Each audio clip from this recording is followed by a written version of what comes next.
1,00,000 మంది శివభక్తులతో కలిసి మహారుద్రాక్ష పూజలో పాల్గొనండి. వెంటనే కాల్ చేసి మీ పేరును నమోదు చేసుకోండి.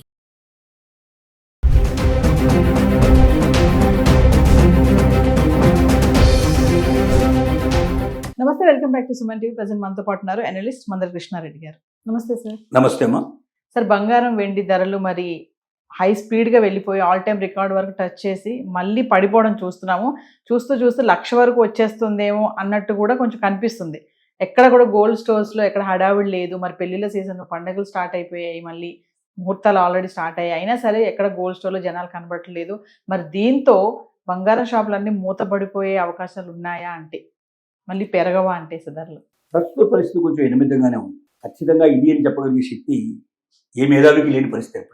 కారణం ఏంటంటే ఈ రోజున్న పరిస్థితి రేపు ఉంటుందో తెలియదు, రేపున్న పరిస్థితి ఎల్లు ఉంటుందో తెలియని పరిస్థితి ఏర్పడింది. కాబట్టి మొత్తం వరల్డ్ వైజ్గా ఉండే గోల్డ్ మార్కెట్ అంతా కూడా తలకిందులు అయ్యే పరిస్థితి ఏర్పడింది సిచ్యువేషన్. కారణం ఎక్కువగా యుద్ధ ప్రభావం ఎక్కువగా పడింది అని చెప్పక తప్పదు. పశ్చిమాసియా యుద్ధం ఎక్కువగా పడింది, ఉక్రెయిన్ రష్యా యుద్ధం కూడా కొంత కారణం పరిస్థితి ఏర్పడింది. దానికి తోడుగా ఎల్నినో ప్రభావం కూడా ఇప్పుడు కనబడుతుంది.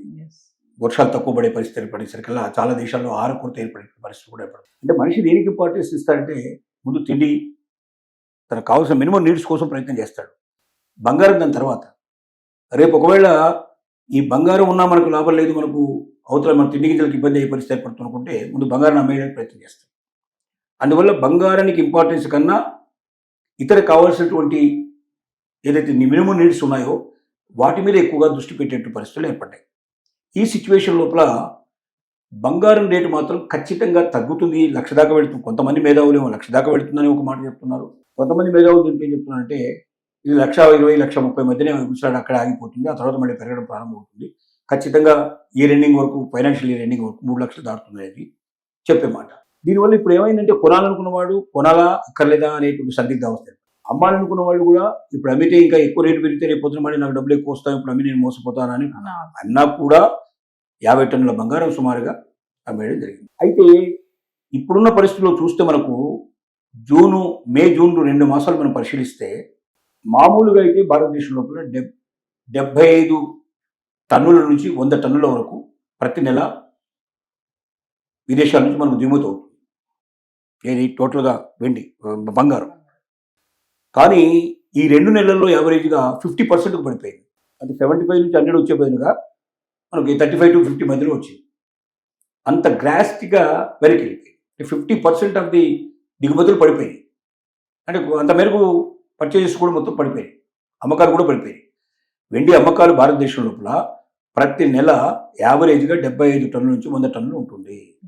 కానీ మే జూన్ నెలలో అది సగానికి పడిపోయింది. అంటే దీని అర్థం బంగారం కొనేవాళ్ళు 50% తగ్గిపోయినారని దీన్ని బట్టి అర్థం. మిగిలిన వాడు కూడా కొన్న అరకొరగానే కొంటున్నారు తప్ప భారీ ఎత్తున ఎవరు కొనలేదు. అంటే ఇన్వెస్ట్మెంట్స్ దీంట్లో చేయడానికి సిద్ధపట్టలేదు భారీగా. ఎందుకంటే చేస్తే రేపు పొద్దున ఎక్కడ దెబ్బతింటాము అనే భయం విన్నాడు. రేటు పడిపోతే పెద్ద ఎత్తున పెట్టే పెట్టుబడులు, బంగారం కొని పెట్టుకున్నాం, రేటు తగ్గిపోయింది, ఆటోమేటిక్గా నష్టపోతాం అనే భయం. రేటు పెరుగుతుందని 100% గ్యారంటీ ఇచ్చేటువంటి పరిస్థితి కనబడలేదు. రేటు తగ్గుతుందని కూడా 100% ఎవరు చెప్పట్లేదు. కానీ తగ్గితే నష్టపోతాం కదా, పెరిగితే లాభపడడం సంగతి నుంచి వస్తుందో రాదో తెలియదు, కానీ తగ్గితే నష్టపోతాం అనేటువంటి భావన చాలామంది పట్టుకుంది. కాబట్టి పాత బంగారాన్ని మార్పు చేయడాన్ని అమ్మడానికి, లేకపోతే పాత బంగారాన్ని నగలు చేయించుకోవడానికి ఎక్కువ మంది ఉపయోగిస్తున్నారు. దానికి తోడు చాలా షాపుల వాళ్ళు పాత బంగారాన్ని ఇస్తే మీకు 100 నుంచి 150 రూపాయలు కొత్త బంగారం కన్నా ఎక్కువగా మీకు పే చేస్తాం, మీకు అలాగే ఖర్చులు కూడా మీకు తరుగులు కూడా తగ్గించేస్తాం, మేకింగ్ ఛార్జెస్ కూడా తగ్గిస్తాం అని కొత్త ఆఫర్స్ ఇచ్చే ప్రయత్నం చేస్తూ ఉన్నారు. కారణం ఏమిటంటే అసలు ఏమీ లేకపోతే షాపే ఎత్తేయాల్సిన పరిస్థితి ఏర్పడితే ఉన్న ఎంప్లాయీస్ వదులుకుంటే మళ్ళీ రేపు పొద్దున అలాంటి ఎంప్లాయీస్ దొరకడం చాలా కష్టం అవుతుంది. కాబట్టి ఎంతో కొంత బిజినెస్ నడిస్తే పోతుంది, లాభం రాకపోయినా కనీసం నష్టం లేకుండా అక్కడికక్కడే సరిపోయినా పర్లేదనేటువంటి ఆలోచనకు బంగారు షాపులు వచ్చేటువంటి స్థితి ఏర్పడింది. ఇక దిగుమతి చేసుకునే వాళ్ళు అయితే పూర్తిగా ధరలు తప్పుకునేటువంటి పరిస్థితి ఏర్పడింది. అతాకుతులమైన పరిస్థితుల లోపల ఒక రకంగా బంగారు వ్యవహారం ఉంది. అయితే భారతదేశం భౌగోళికంగా మన ప్రజల సెంటిమెంట్ ఏంటంటే బంగారాన్ని విడిపోయి మనం ఉండలేము. ఖచ్చితంగా మళ్ళీ పెళ్లిళ్ళ సీజన్ స్టార్ట్ అవుతుంది. పెళ్లి సీజన్ స్టార్ట్ అయితే ఆటోమేటిక్గా కొంత బంగారం కొనుక్కోక తప్పదు. కొంత అలాగే మనకు కొన్ని సందర్భాల్లో తప్పనిసరిగా పంటలకు, పబ్బాలకు ఇట్లాంటి వాటికి బంగారం కొనడం ఒక అలవాటుగా మన దేశంలో ఉంది. కాబట్టి 100% పూర్తిగా బంగారం ఎవడు కొనడు అనేటువంటి మాట మాత్రం కరెక్ట్ కాదు. 50% తేడా వచ్చినట్టు మాట మాత్రం వాస్తవమే. ఈ 50% పెరగడానికి ఏం కారణం ఏం కావాలంటే మనకు యుద్ధం ఆగిపోయి పూర్తిగా శాశ్వతంగా పరిష్కారం ఏర్పడితే ఇది బాగా పెరిగే అవకాశాలు ఉంటాయి. డెఫినెట్గా కొనేటువంటి వాళ్ళ సంఖ్య పెరుగుతుంది, బంగారు రేటు కూడా పెరిగే అవకాశాలు ఉంటాయి. యుద్ధం కంటిన్యూ కాకుండా యుద్ధం ఆగిపోతే మనకు రేట్లు తగ్గుతాయి, యుద్ధం నడిస్తే రేట్లు పెరిగే అవకాశం ఉంది.